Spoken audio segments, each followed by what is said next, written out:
Smart chilli powder అన్ని రకాల వంటలకు పచ్చళ్లకు సరైన chilli powder. No colour no chemicals. ఎంత హ్యాపీగా ఫీల్ అయ్యారు, ఎంత ప్రౌడ్గా వైఫ్ గురించి చెప్పుకున్నారు. ఏ రాయితో కొట్టుకుంటే ఏంటి అని ఎందుకన్నారు అంటే obviously already relationship is a commitment first of all. ఒకసారి కమిట్మెంట్ కన్నా రెస్పాన్సిబిలిటీ ఎక్కువ. సో ఒకసారి దూకుతున్నామని తెలిసినాక అది ఏదైతే యూ హ్యావ్ టు గో, అంతే ఫిక్స్. అంటే when you go in you can't turn back again. So అమ్మాయిలు కూడా అలానే ఫీల్ అవుతారు. అంతే కదా. రిలేషన్షిప్ ఇప్పుడు ఎంతనా కానీ ఇప్పుడు ఇంకంతే, బాయ్స్ ఇలా అనుకునేటప్పుడు అమ్మాయిలు ఇలా అనుకోవాలి. తప్పదు, ఇంకా life long you have to. అంతే. నేను మా మౌనిక కూడా ఒకటే చెప్తా, కిడ్స్ కానీ వీళ్ళందరూ అంటే బాడీ అనుకుంటుంది ఎందుకంత నువ్వు చాలా లాంగ్ ఆలోచిస్తావు, దూరం ఆలోచిస్తావు అని అన్నాను. ఇప్పుడు మాకు గొడవ ఏదైనా అయినా కూడా I tell her one thing, end of the day it's only you and me. Neither son will be there nor your kids will be there with you. అది కూడా వాళ్ళ దారి వాళ్ళదే, ఒక మ్యారేజ్ అయిపోయేదాకా అంతే. తర్వాత ఇట్స్ ఓన్లీ యూ అండ్ మీ అన్నట్టే ఉంటుంది మాది. ట్రూ. సో ఐ టెల్ చివరికి మనం ఎంత ఏం చేసినా కూడా మన మమ్మీ డాడీయే. అంతే. మమ్మీకి డాడీ, డాడీకి మమ్మీ, అంతే కదా. అంతే. ఎస్. సో ప్రసన్న గారు, మీరేంటి ఎడ్యుకేషన్ క్వాలిఫికేషన్ ఏంటి? నాది ఐ డిడ్ లాయలాలో I did BSc animation design. Okay. Graduation తర్వాత యాక్సిడెంట్ అయ్యాక, సో ఇట్ వాజ్ యాక్చువల్లీ చాలా డిఫరెంట్ సిచ్యువేషన్ అది. యాక్సిడెంట్ అయ్యాక I was in total depression. అట్లా ఉన్నప్పుడు టైం కూడా చాలా వేస్ట్ అవుతూ వచ్చింది. బట్ లక్కీలీ మా ఫాదర్ ఏం చేశారంటే, మా ఫ్రెండ్స్ అప్పటికే మాస్టర్స్ స్టార్ట్ చేశారు. దెన్ మా డాడీతో ఒకసారి వెళ్ళేసి, డాడీ ఒకసారి కాలేజ్ చూసొద్దామని చెప్పాను అంతే. మా డాడీ కాలేజ్ ఫీజు కట్టేశాడు. నేను రెడీగా కూడా లేను చదవడానికి అప్పుడు. జస్ట్ చూసొద్దామని వెళ్ళి కాలేజ్ ఫీజు కడితే I have to finish my MA mass communication journalism. So almost I first grade pass, neat. And ఇంకొక బెస్ట్ థింగ్ ఏంటంటే వెన్ ఐ వాజ్ ఇది చేస్తూనే లాయర్లో I was guest faculty for photography. Morning కాలేజ్కి వెళ్తూ evening guest faculty sessions తీసుకుంటుండే నేను లాయర్లో గెస్ట్ లెక్చరర్గా. Okay. Yeah, for photography, mass department and all everything. Accident ఎలా అయింది? సో బేసికలీ గ్రాడ్యుయేషన్ అయిపోయింది. I was about to fly to New Zealand masters చేద్దామని చెప్పేసి అనుకున్నాను. సో లేటర్ ఆన్ ఒకసారి ఇట్లనే అంటే shopping everything is done. So next day evening ఇట్లా ఫొటోస్ ఎడిట్ చేస్తూ కూర్చున్నాను ఇంట్లో. ఫ్రెండ్స్ వెళ్ళి, బికాజ్ యాజ్ అ ఫోటోగ్రాఫర్ మాకు లేట్ నైట్ తిరగడం అలవాటు బాగా. సో డిన్నర్కనే బయలుదేరాం as regular day. So then I went for a dinner. Hardly ఇంటి నుంచి ఒక 2 kilometers వెళ్ళేసరికి I met with an accident. ఒక అతను తాగేసి వచ్చి, ఈ వాజ్ ఆన్ జీప్, నేను 2-wheeler. సో జీప్తో గుద్దితే యాక్సిడెంట్ అయింది. ఎక్కడ? బెంగళూరు? హైదరాబాద్లోనే, ఇంటి దగ్గరే 2 kilometers. Before marriage? Before marriage. Okay. So అంటే తను తాగేసి వచ్చి గుద్దడం వల్ల on the spot I was blank, అంటే లెగ్ ఇవన్నీ స్మాష్ స్పాట్లో. సో హెవీ ఇంపాక్ట్ అసలు. 2013, 21 నా ఏజ్ అప్పుడు. సో ఐ మీన్ అంటే accident moment it was like అసలు అంటే నాకు ఎలా అయిందో ఇప్పటికీ తెలియదు. ఇది బ్లాంక్ కదా, ఫ్రాక్షన్ ఆఫ్ సెకండ్స్లో అయిపోయింది మొత్తం. సో నేను లేచేసరికి లెగ్ ఇట్లా కింద వేలాడుతూ ఉండే మొత్తం. మొత్తం ఈ సైడ్ పార్ట్ కానీ హ్యాండ్ పార్ట్స్ కానీ మొత్తం డ్యామేజ్ ఆల్మోస్ట్. అదే ఆల్మోస్ట్ ఇక చూడగానే అనిపించేసింది, మెస్ అయిపోయింది లైఫ్ అని చెప్పేసి అర్థమైపోయింది అప్పుడే. ఓ మై గాడ్, అసలు చాలా ఎక్స్పెక్ట్ చేయరు అసలు. సో ఆ టైంలోనే డిప్రెస్డ్ అయ్యారు మీరు?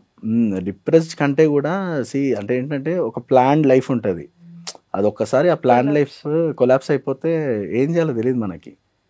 మేము హాస్పిటల్లో tantrums was like too much. ఇంకా అది చాలా అంటే ఇప్పుడు డాక్టర్ వస్తుందని తెలుస్తూనే మన బీపీ హై రేజ్ అయిపోతుంది మనకి, అంటే అంత సివియర్ ఉండే నాకు. తర్వాత ఆ పర్సన్ ఏమైనా కలిసాడా? యాక్చువల్లీ ఒక పర్సన్ వెళ్ళేసి he bought a vehicle number. Actually అదేంటంటే ఓల్డ్ రిజిస్ట్రేషన్ వెహికల్స్, రికార్డ్స్లో ఉండదు అది. మా డాడీ డిపార్ట్మెంటే కాబట్టి డైలీ మార్నింగ్ అదే ఏరియాలో తిరుగుతుంటే వి ఫౌండ్ హిమ్. అప్పటికి ఈజ్ అండర్ గ్రౌండ్. తను అబ్బాయి లేకుండే, వాళ్ళ ఫాదర్ ఉంటే వాళ్ళ ఫాదర్తో మాట్లాడి క్లెయిమ్ చేసుకొని హాస్పిటల్ ఖర్చు ఇవన్నీ వాళ్ళతోనే పెట్టించాం actually. But after 2 years I saw that person on live.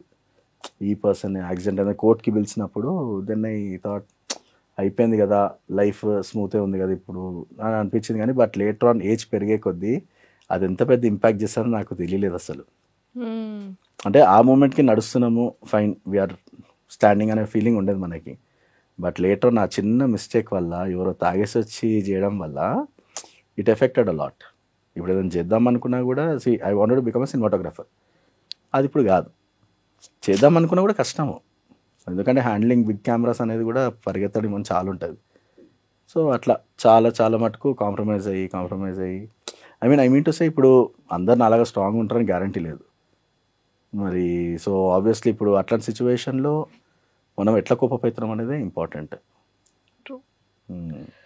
So కొన్ని మిస్ అవుతూ ఉంటారు లైఫ్లో కదా. యా సో మీరు ఫిజికల్ యాక్టివిటీస్ చేసేటప్పుడు జిమ్లో చాలా ఎక్కువ వెయిట్స్ లిఫ్ట్ చేస్తూ ఉంటారు కదా. నేను రీసెంట్గా వీడియో చూసే దాంట్లో మరి లెగ్కి వెయిట్ పడదంటారా? పడుతుంది. So everything comes with practice అండి. పర్వాలేదా మరి? స్టార్ట్ అంటే ఒక మనిషి ఆబ్వియస్లీ స్టార్టింగ్ పర్సన్ వేరు, ఇప్పుడు ఆల్మోస్ట్ 10 years తర్వాత ఇప్పుడు పర్సన్ వేరు, ఆల్మోస్ట్ రగ్గడ్ స్టోన్ అయిపోయి ఉంటుంది మొత్తము. సో ఇప్పుడు ఎంత ప్రెజర్ వేసినా కూడా తట్టుకునే శక్తి అవుతుంది. వెయిట్స్ అవన్నీ డజంట్ మ్యాటర్ ఇప్పుడు. సో యా వెరీ అంటే అట్లా అడాప్ట్ చేసుకోవాలి ఏదున్నా కూడా. ఇప్పుడు అది కాదు అని కాకుండా you have to search for an alternative. ఇప్పుడు దేనికో దానికి ఆల్టర్నేటివ్ కంపల్సరీ. ఇప్పుడు పుట్టడంతో నడక రాదు కాబట్టి ఆబ్వియస్లీ మనం కూడా దాని పరంగా వెళ్తేనే మన టెక్నిక్స్ అనేది తెలుస్తాయి మనకి, ఎలా ఏంటి అనేది. ఓ లిమిట్ అనేది ఉంటుంది, ఏది చేయవచ్చో ఏది చేయకూడదు.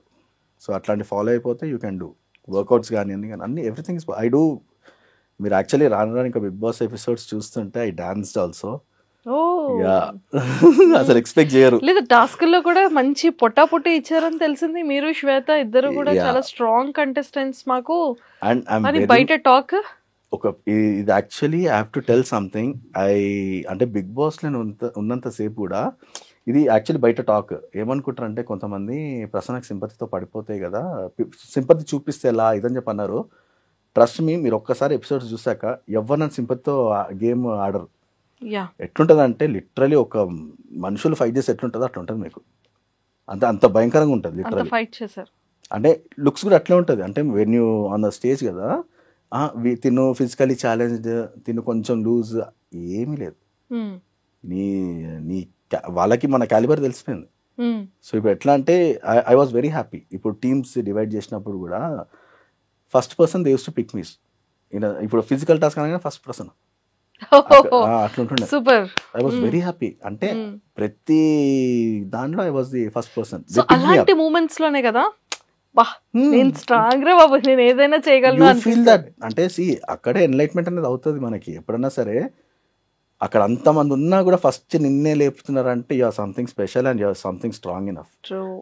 ఓకే, అంటే appearance will make a matter to you.